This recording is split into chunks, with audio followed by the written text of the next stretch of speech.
Nama-Mu berkuasa, Nama-Mu menyembuhkan, Nama-Mu memulihkan, Nama-Mu membangkitkan setiap kami Tuhan. Saat yang berbahagia, saat yang paling terindah kami ada di hadirat-Mu, mengalami Engkau Tuhan di dalam hidup kami lagi dan lagi. Itulah yang menjadi arti hidup kami Bapa. Dan biar saat ini Tuhan berbicara kepada kami, dan kami semua yang mendengar firman boleh duduk diam, tertuju, dan membuka hati kami untuk menerima kebenaran-Mu Bapa. Dan kami semua boleh Tuhan Yesus datang dengan segala kerendahan hati dan menikmati firman yang hidup, firman yang ajaib, firman yang menyembuhkan dan memulihkan kami. Kami siap mendengar firman-Mu Bapa. Berbicaralah, berbicaralah. Roh-Mu yang berotoritas di tengah-tengah kami, supaya isi hati Tuhan sampai kepada setiap kami. Dalam nama Yesus, sembunyikan hamba-Mu Bapa di belakang salib-Mu. Dalam nama Yesus, tidak ada yang terlewatkan oleh kebenaran firman-Mu. Kami siap Tuhan dengan firman-Mu. Bapak Ibu yang siap mendengar firman Tuhan katakan amin. Silakan duduk. Boleh kita sapa samping kiri dan kanan kita. Aku diberkati melihat-Mu ada di sini. Amin. Puji Tuhan. Senang kembali berbakti bersama-sama dengan Bapak Ibu. 2 minggu kita tidak bertemu dan bisa kembali bersama-sama beribadah. Nah, Bapak Ibu Saudaraku yang dikasih Tuhan, minggu yang lalu saya yakin Bapak Ibu sudah diberkati lewat firman Tuhan, yaitu tentang anak yang hilang. Ya, bagaimana seorang anak yang hilang, dia kembali kepada bapaknya. Dia hidup berpoya-poya, dia hidup untuk keinginannya. Ternyata waktu dia hidup untuk keinginannya, dia menemukan kemiskinan, kemelaratan, dan ketelanjangan. Tapi puji Tuhan, dia kembali kepada bapaknya. Tapi ada satu persoalan lagi. Setelah dia kembali, ternyata anak yang hilang selama ini ada di rumah, yaitu anak yang bungsu. Dia komplain karena bapaknya menerima anak yang sudah menghabiskan harta bapaknya. Tapi sebenarnya yang sesungguhnya hilang adalah anak yang sulung. Hari ini saudara, kita akan diberkati lewat perumpamaan tentang pekerja di kebun anggur. Tadi kita sudah membaca dari Matius 20. Kita tidak perlu mengulang lagi, tapi saya mau kasih tahu Bapak Ibu Saudara, apa yang menjadi latar belakang perumpamaan ini Tuhan Yesus sampaikan.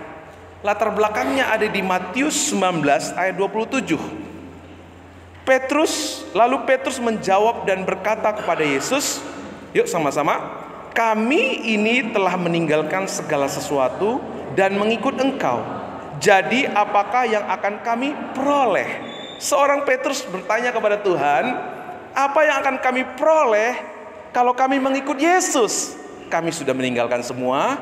Lalu apa yang akan kami peroleh kalau kami akan mengikut Yesus?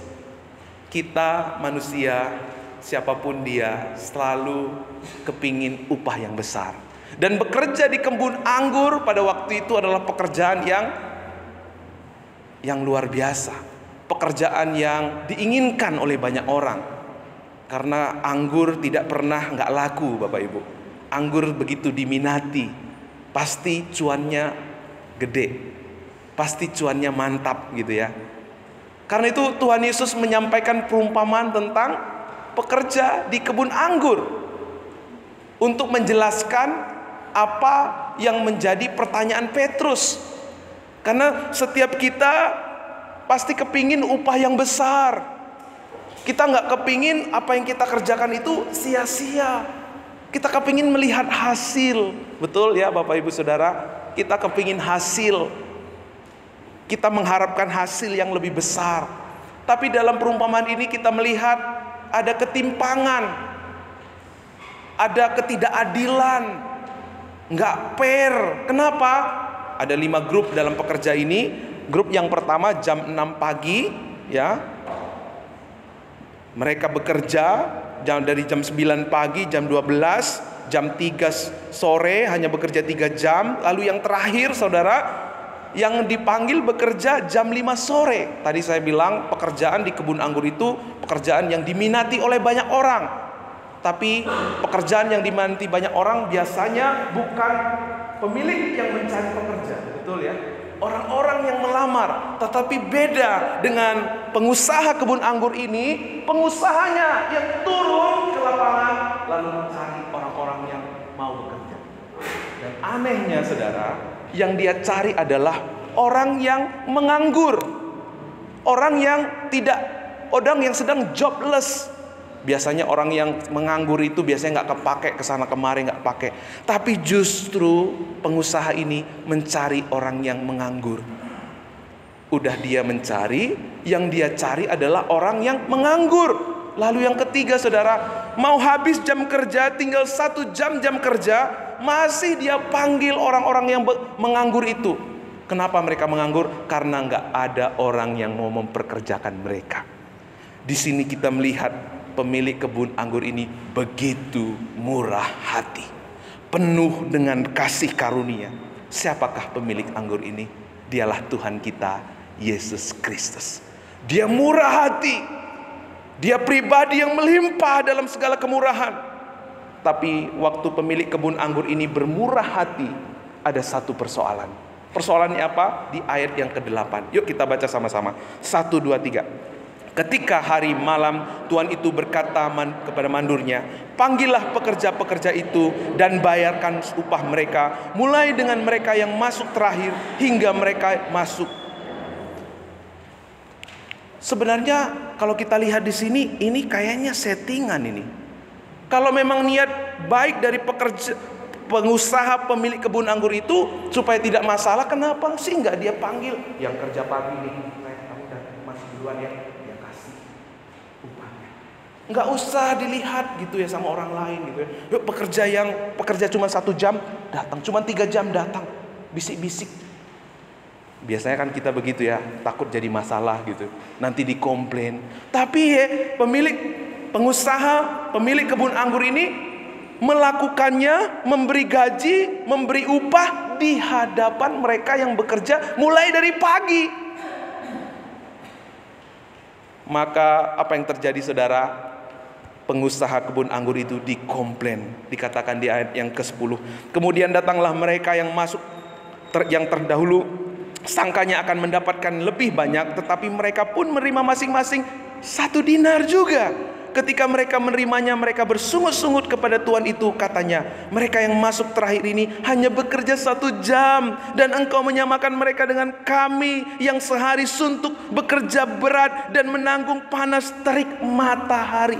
Bayangkan saudara, kalau Bapak Ibu Saudara ada di antara pekerja-pekerja kebun anggur ini, apa pandangan saudara terhadap pengusaha kebun anggur ini? Apakah kita akan komplain? Jujur dong. Apakah kita akan menuntut? Ini yang dilakukan oleh pekerja-pekerja kebun anggur itu. Ketika Bapak Ibu antri di pom bensin, tiba-tiba ada nyelewot gitu, kepingin motong gitu. Apa yang akan terjadi? Apa perasaan kita? Pasti langsung merah matanya kan. Wah gitu ya, singanya langsung datang gitu. Karena seenaknya menyelonong gitu ya. Hal yang dialami oleh pekerja-pekerja kebun anggur juga hal yang sama. Sesungguhnya apa yang menjadi pandangan kita terhadap apa yang dilakukan oleh pengusaha kebun anggur ini menunjukkan apa yang menjadi ekspektasi kita waktu kita mengikut Tuhan Yesus. Waktu kita mengikut Tuhan Yesus, ekspektasinya adalah upah, berkat. Itu yang akan membuat kita terus-menerus komplain.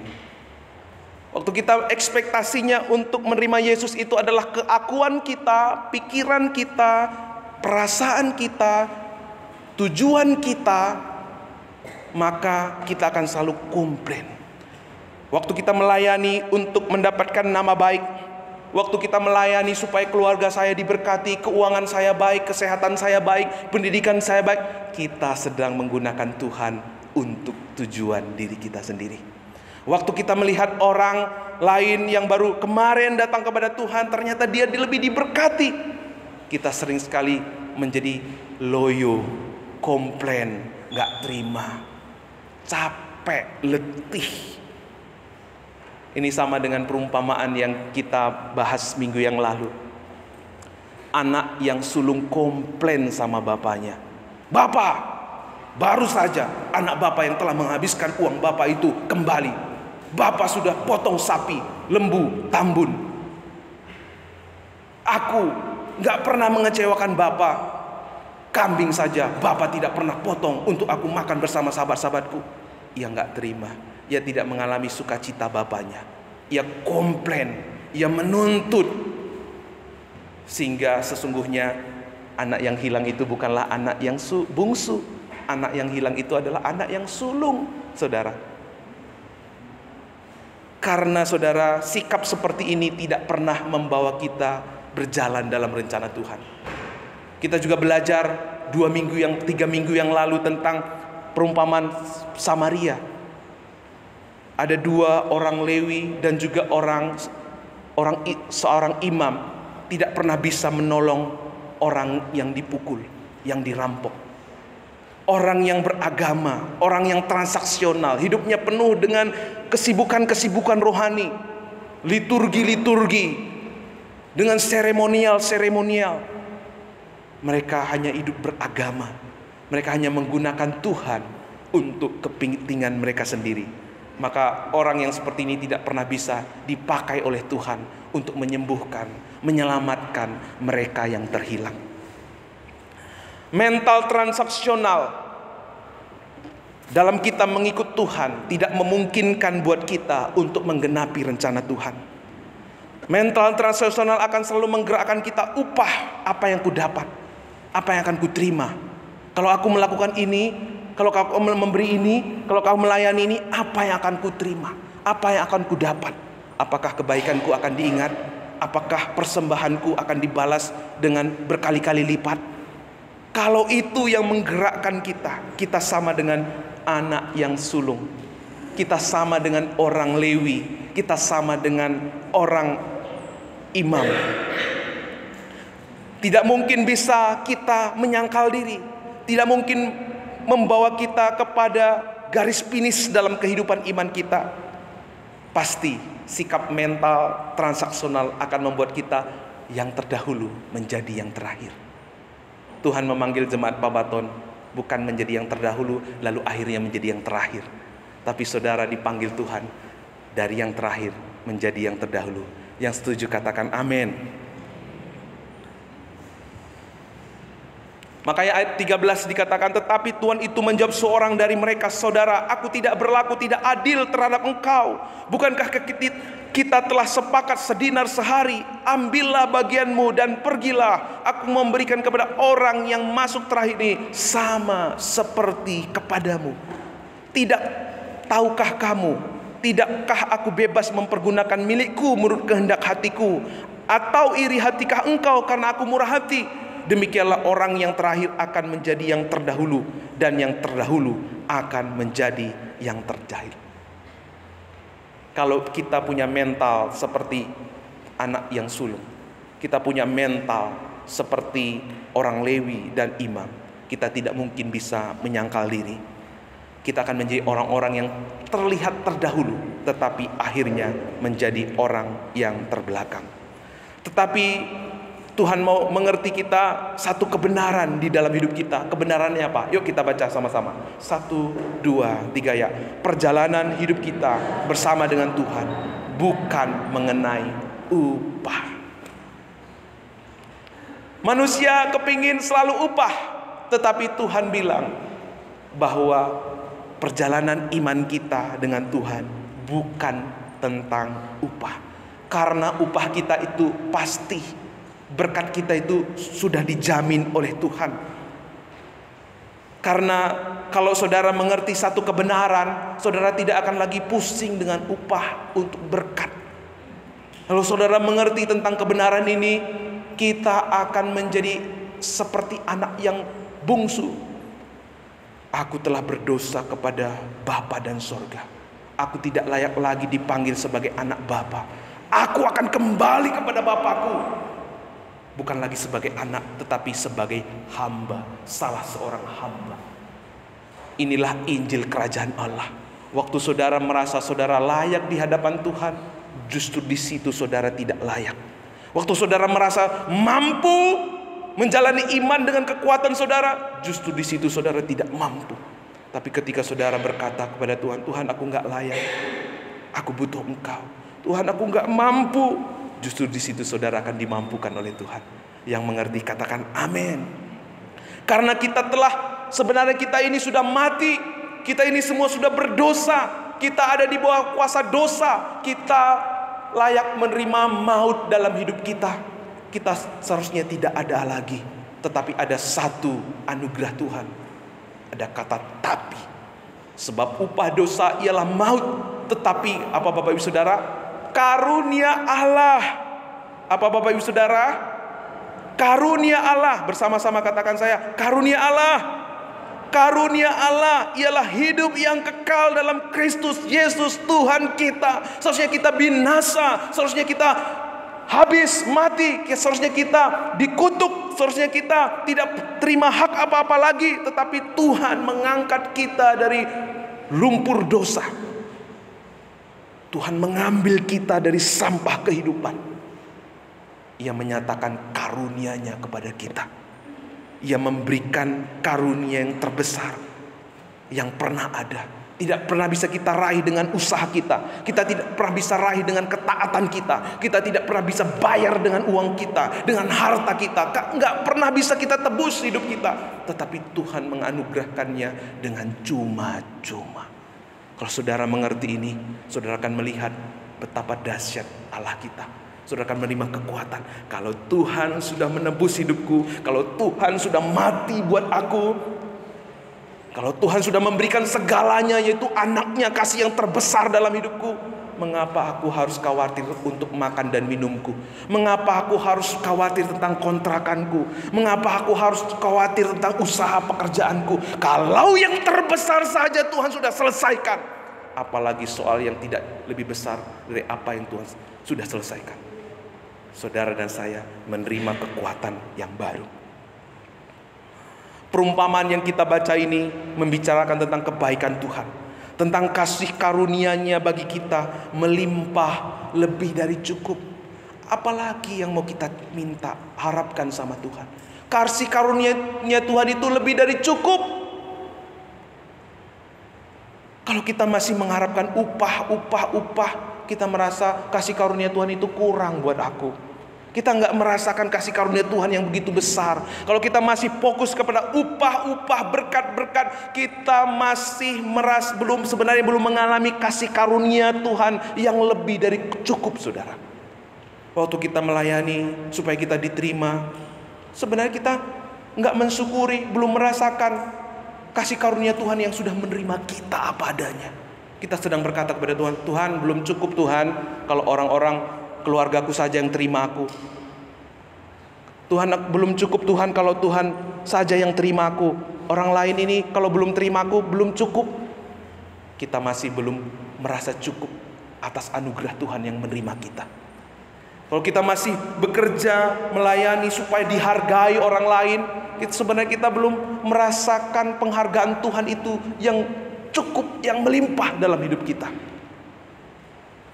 Kalau kita melayani, mengerjakan segala sesuatu supaya Tuhan menjawab doa kita, supaya Tuhan mengabulkan permintaan kita, sebenarnya ketika kita berharap dari apa yang kita inginkan, kita sedang berkata, Tuhan kasih karunia-Mu itu belum cukup dalam hidupku. Coba kita lihat apa arti 1 dinar. Apa itu 1 dinar? Ayat yang ke-27. Sorry, ini pointernya kalau nggak bisa. Ayat yang ke-27. Berkatalah Petrus kepada Yesus, kami telah meninggalkan segala sesuatu dan mengikut Engkau. Dan setiap orang yang karena namaku meninggalkan rumahnya, saudaranya laki-laki atau saudara-saudaranya perempuan, bapak, ibunya, anak atau ladangnya, akan menerima kembali 100 kali lipat dan akan memperoleh hidup yang kekal. Ya. Inilah yang Tuhan katakan kepada Petrus, akan menerima kembali 100 kali lipat dan akan memperoleh hidup yang kekal. Itu artinya apa? kasih karunia Tuhan itu lebih dari cukup. Kenapa kita sering kali tidak merasa cukup dengan kasih karunia Tuhan? Karena kita berhenti memandang. Kita sering sekali akhirnya membandingkan diri kita dengan orang lain. Karena kita memandang kepada diri kita, memandang kepada manusia. Waktu kita memandang kepada kasih karunia Tuhan Yesus Kristus, kita akan berhenti membandingkan diri kita dengan orang lain. Kita akan menjadi pribadi yang mensyukuri. Maka seperti yang dialami oleh anak yang bungsu, anak yang sulung, dia membandingkan perbuatannya sama anak si bungsu. Ini akan terjadi waktu kita punya mental upah. Kita akan selalu membandingkan diri kita dengan orang lain. Saya lebih baik dari si anu, seharusnya hidup saya lebih baik juga dari dia. Saya lebih setia daripada si anu, seharusnya saya lebih diberkati daripada si anu. Kita akan menjadi orang yang membanding-bandingkan diri. Makanya ada lagunya ya, ojo di banding ke ya. Kita cenderung membanding-bandingkan diri. Kita akhirnya memiliki mental persaingan. Kita nggak mampu bersaing, akhirnya kita menjatuhkan orang lain. Kita sibuk, kita menghabiskan waktu untuk membanding-bandingkan diri, menjelek-jelekkan orang lain, menjatuhkan orang lain. Karena dasar kita hidup adalah upah. Tapi hari ini Tuhan mau kita mengganti dasar hidup kita, bukan lagi upah. Upah kita adalah Yesus Kristus. Dia memberikan segalanya buat kita. Dialah berkat terbesar, dialah upah terbesar. Pandang kepada salib Kristus yang menyelesaikan segala sesuatu. Dia menyediakan segala sesuatu buat kita. Dia menanggung kutuk dosa dan pelanggaran kita. Dia memberi kita hidup kita kembali. Itulah upah yang terbesar yang pernah ada, yang bisa kita alami, bisa kita terima di dalam anugerah anaknya Yesus Kristus. Boleh nggak kita tepuk tangan untuk Tuhan Yesus? Rahasia menang atas mental membandingkan diri, mental bersungut-sungut, mental menuntut, mental komplain adalah memandang kepada kasih karunia Yesus Kristus. Kalau saudara melihat orang ini kok terus komplain, terus menuntut, terus bersungut-sungut ya, karena ada yang salah dengan dasar imannya, karena ada yang salah dengan dasar hidupnya. Dasar hidupnya, mentalnya adalah transaksional, mentalnya jual beli. Jangankan kepada Tuhan, jangankan kepada orang tua, kepada Tuhan saja pun dia transaksional. Jangankan kepada teman, kepada orang tua saja pun dia transaksional. Mental seperti ini tidak boleh ada di tengah-tengah jemaat Gereja Baptis Pabaton. Kalau kita mau melihat gereja kita diberkati Tuhan, dipakai Tuhan, dipercaya Tuhan, mental seperti ini harus kita singkirkan. Amin. Tidak ada lagi mental persaingan, tidak lagi mental gap-gapan, tidak ada lagi mental merendahkan satu dengan yang lain. Karena kita semua sama di hadapan Tuhan. Kita semua menerima 1 dinar. Apa itu 1 dinar? Kasih karunia yang berlimpah-limpah di dalam Tuhan kita Yesus Kristus. Ketika orang dirampok, yang dirampok itu mengalami kasih dari seorang Samaria, waktu dia sembuh, apa yang akan dia lakukan? Dia pasti menceritakan kebaikan yang dia terima. Dia pasti menceritakan kasih yang dia alami. Dia pasti membagikan kasih yang dia alami. Waktu kita mengalami kasih Bapa, waktu anak yang bungsu mengalami kasih Bapa, maka kasih itu juga akan dirasakan oleh orang lain. Meskipun si sulung membenci, menjahati si bungsu, dia tetap menerima. Dia tidak membenci. Karena apa? Ada kasih yang sejati. Jika kita mengalami kasih Bapa, jika kita telah mengalami kasih yang begitu luar biasa, waktu kita memandang salib Kristus, maka waktu itu motivasi kita pun akan berubah.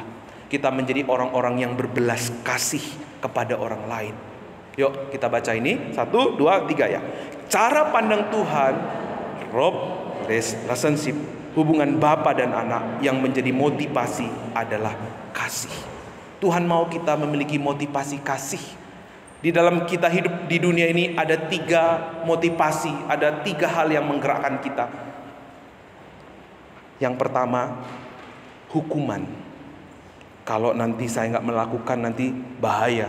Saya dihukum, saya dimarahi, saya dijauhin. Ada punishment. Tapi waktu kita mempraktekkan ini dalam hidup kita, apakah akan ada orang berubah? Sebenarnya waktu orang itu pun akhirnya tidak melakukan, bukan karena kesadarannya, tetapi karena dia takut kita marahin, takut dia kena hukuman. Yang kedua, penggerak yang kedua adalah upah untuk mendapatkan sesuatu. Diiming-imingkan reward. Di sekolah, di pekerjaan ada reward. Memang di dunia ini yang selalu menggerakkan adalah reward dan punishment. Tapi ada satu hal yang Tuhan mau menggerakkan kita, yaitu kasih. Coba tepuk samping kiri dan kanannya. Yang menggerakkan kita adalah kasih. Yang kenceng gak apa-apa. Waktu yang menggerakkan kita adalah kasih. Kasih Allah yang telah kita terima, itu yang menggerakkan kita, itu yang mengubah cara pandang kita. Karena Tuhan sudah mengasihi saya, maka kita pun mengasihi orang lain. Karena Tuhan sudah menerima saya, maka kita pun belajar terima orang lain. Waktu kita sudah mengalami penghargaan Tuhan, maka kita juga menghargai orang lain. Kita tidak pernah bisa membendung kasih dan penghargaan Tuhan. Itu yang tercurah dari sorga, meluap dari hati kita, meluap dalam hidup kita. Kita pernah gak bisa bendung, dan itu yang dialami oleh orang-orang sekeliling kita. Waktu orang tidak membalas kasih kita, kita tidak jadi marah. Amin. Kita tidak jadi sungut-sungut. Kenapa? Wong ini kan kasih dari Tuhan. Ini kasih Tuhan yang kuterima. Dan hatiku penuh melimpah, aku gak pernah bisa membendungnya. Waktu orang gak menghargai kita, gak terima kita, kasih Tuhan itu terus mengalir. Penghargaan Tuhan itu terus mengalir, supply itu terus mengalir, tidak pernah berhenti. Maka kita tidak pernah bisa lagi tersinggung, marah, sungut-sungut, komplain gara-gara orang tidak membalas kebaikan kita. Karena kita sudah dipuaskan di dalam kasih Tuhan. Maka saudara, apa yang terjadi? Maka saudara dan saya akan menjadi yang terakhir, menjadi yang terdahulu. Tapi kalau kita digerakkan oleh reward dan punishment, seperti pekerja yang mulai dari jam 9 pagi yang komplain sama pengusaha kebun anggur, mereka punya mental transaksional, mereka punya mental upah, mental berkat. Pada akhirnya mereka menjadi yang terdahulu, menjadi yang terakhir. Saudara, ada kata teknon dan juga huios di dalam Galatia 4 ayat 4 sampai 7.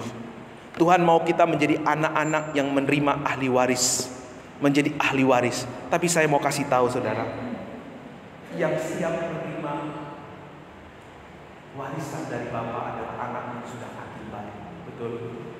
Kalau anak masih baby, masih child, belum siap untuk menerima warisan dari bapaknya.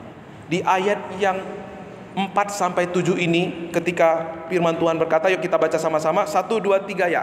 Ia Kristus diutus untuk menebus mereka yang takluk kepada hukum Taurat, supaya kita diterima menjadi anak. Dan karena kamu ada anak, maka Allah telah menyuruh roh anaknya ke dalam hati kita, yang berseru, ya Aba, ya Bapa. Jadi kamu bukan lagi hamba, melainkan anak. Jika kamu anak, maka kamu juga adalah ahli waris oleh Allah.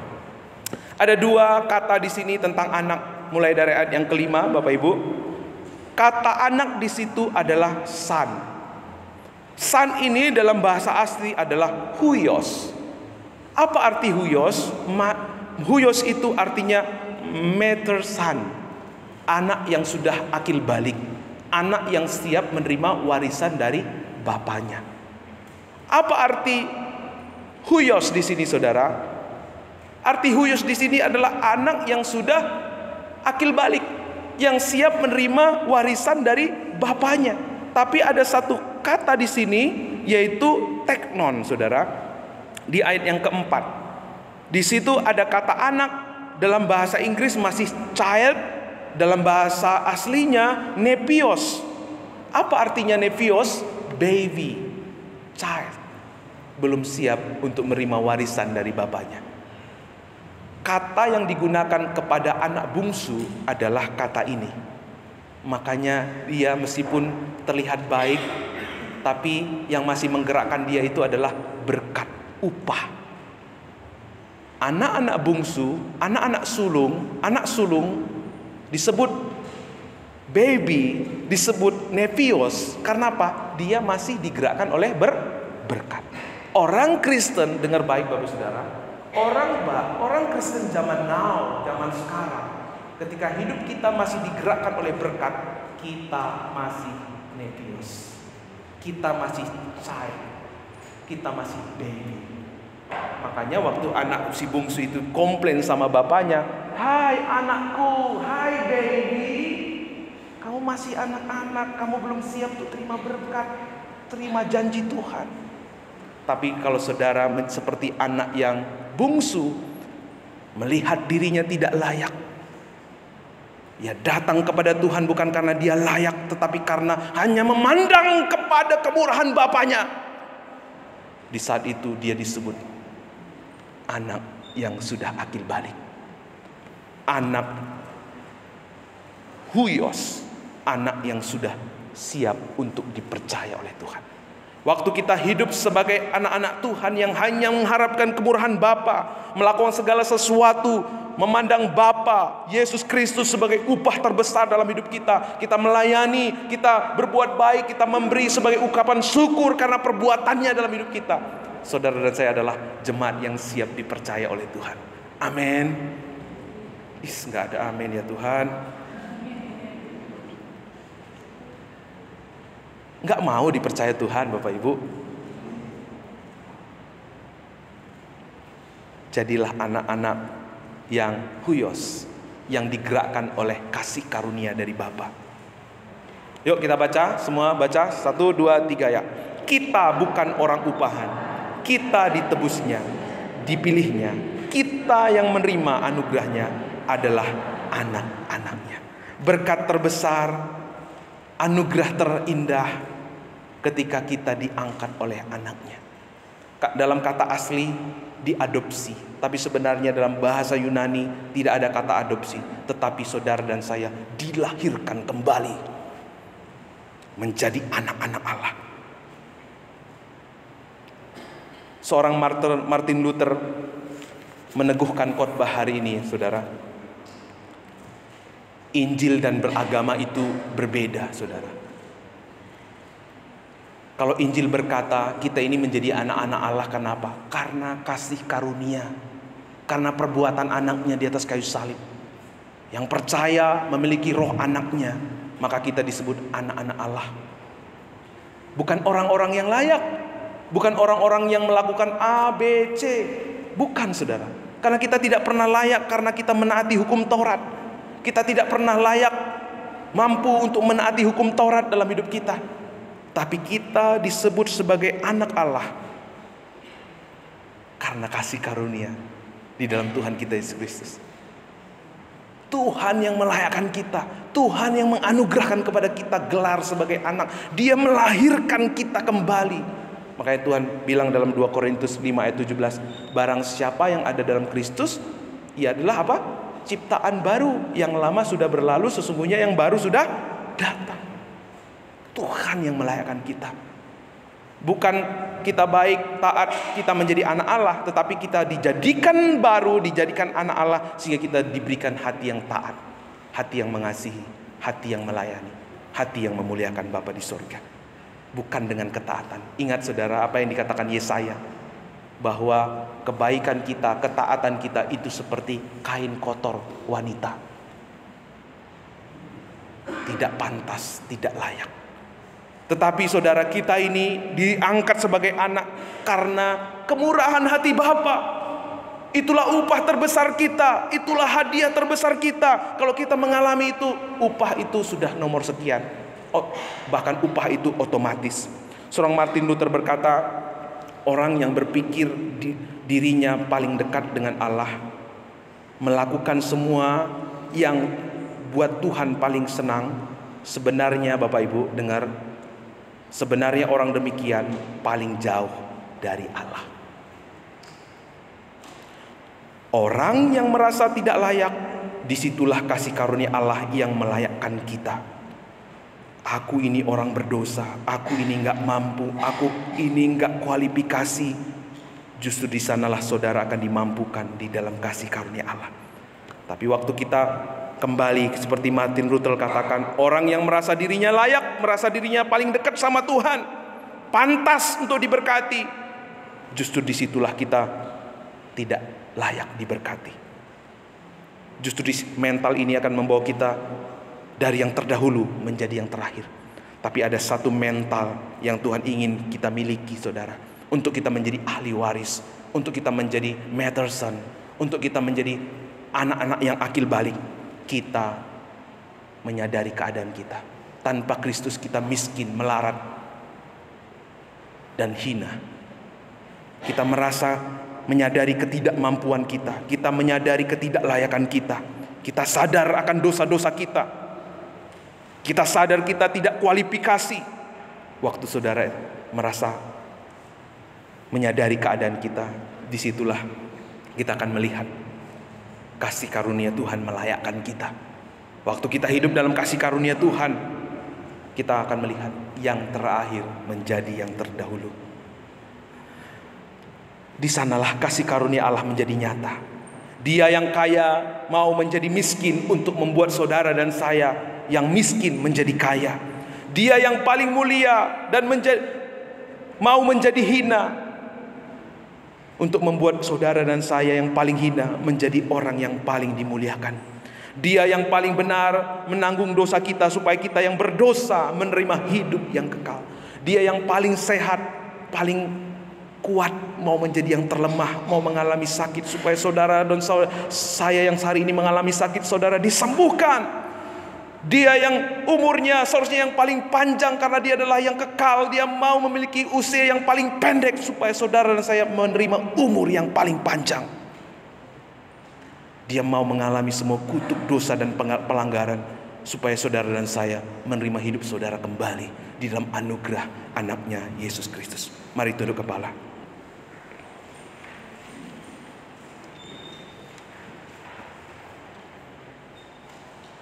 Mari kita ambil waktu kesempatan ini mengucap syukur buat Bapa kita. Mengucap syukur buat anugerah terindah, anugerah terbaik yang boleh kita alami dalam hidup kita. Apakah selama ini saudara suka komplain, suka membanding-bandingkan diri, menuntut kepada Tuhan, bersungut-sungut menjalani hidup ini, suka membanding-bandingkan diri, mulai merendahkan, memojokkan, mengata-ngatai. Kalau saudara pernah melakukan atau masih melakukannya, Tuhan mau saudara tidak letih.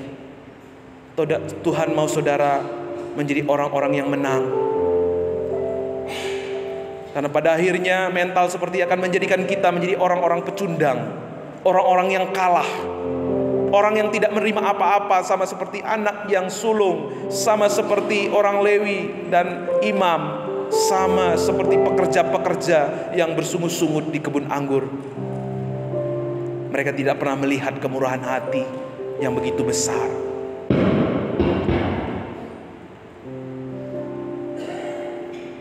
Maukah saudara hari ini memalingkan mata saudara kepada salib Kristus? Dialah anugerah terbesar. Dialah berkat terajaib. Dialah mujizat terbesar yang diberikan Bapa kepada kita. Sehingga saudara tidak lagi punya kekuatan untuk menuntut, bersungut-sungut, membanding-bandingkan diri, komplain, merendahkan, memojokkan orang lain. justru pada waktu saudara mengalami kasih Bapa, saudara mulai akan mengubah cara pandang saudara terhadap saudara seiman saudara. Kepada mereka yang belum taat, saudara tidak punya kekuatan untuk menghakimi. Justru saudara mempunyai kasih. Karena pada waktu saudara melihat dia taat, saudara ingat kepada ketidaktaatan saudara di masa yang lalu dan rasanya tidak enak. Maka waktu saudara melihat orang tidak taat saudara berbelas kasihan, rindu menolong, rindu membantu dan berdoa, Tuhan pakailah aku untuk menjadi berkat buat saudaraku ini, sehingga dia tidak mengalami apa yang kualami dulu. Dan sebaliknya, waktu saudara melihat orang yang lebih diberkati, lebih sehat, lebih baik dari saudara, padahal baru kemarin dia percaya Yesus, baru kemarin dia mengikut Yesus, saudara tidak menjadi iri hati, tapi menjadi motivasi dalam diri saudara. Dan berkata kepada Tuhan, Tuhan, kalau dia yang baru kemarin saya diberkati, dipakai Tuhan lebih luar biasa, maka aku pun juga bisa dipakai seperti dia. Karena Bapakku sama, makananku sama, imanku sama dengan dia. Sehingga saudara menjadi orang yang memancarkan kasih dan kemuliaan Tuhan. Kalau saat ini keadaan saudara terpuruk, saudara tidak merasakan arti hidup saudara yang sebenarnya, saudara seperti anak yang bungsu, seperti pekerja-pekerja kebun anggur yang sibuk membandingkan diri, dan saudara menemukan keletihan, kelesuhan. Hari ini Tuhan datang kepadamu dan berkata, anakku, akulah upah bersamamu. Anakku, akulah penghargaanmu. Akulah penerimaan terbaikmu. Akulah kesembuhanmu. Akulah kekuatanmu. Akulah segalanya bagimu. Berpalinglah kepadaku, pandanglah aku, dan alamilah kekuatan yang tidak pernah engkau terima dari dunia ini. Dalam kesesakan kami Tuhan, kami menemukan damai yang sejati. Dalam keraguan kami Tuhan, kami menemukan wajah-Mu yang memberikan kami damai surgawi.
Jadikan aku baru Bapa, Kau jadikanku baru.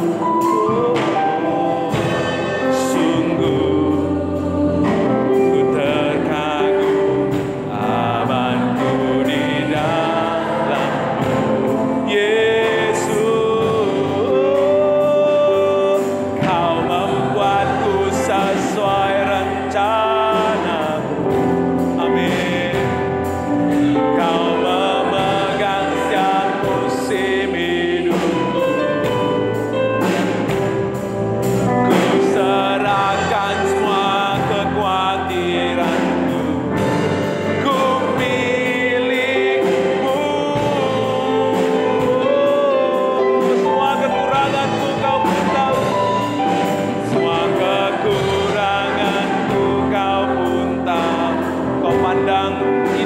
dalam-Mu Tuhan. Kau pandang indah dalam-Mu. Ku angkat tanganku dan berseru, ku milik-Mu.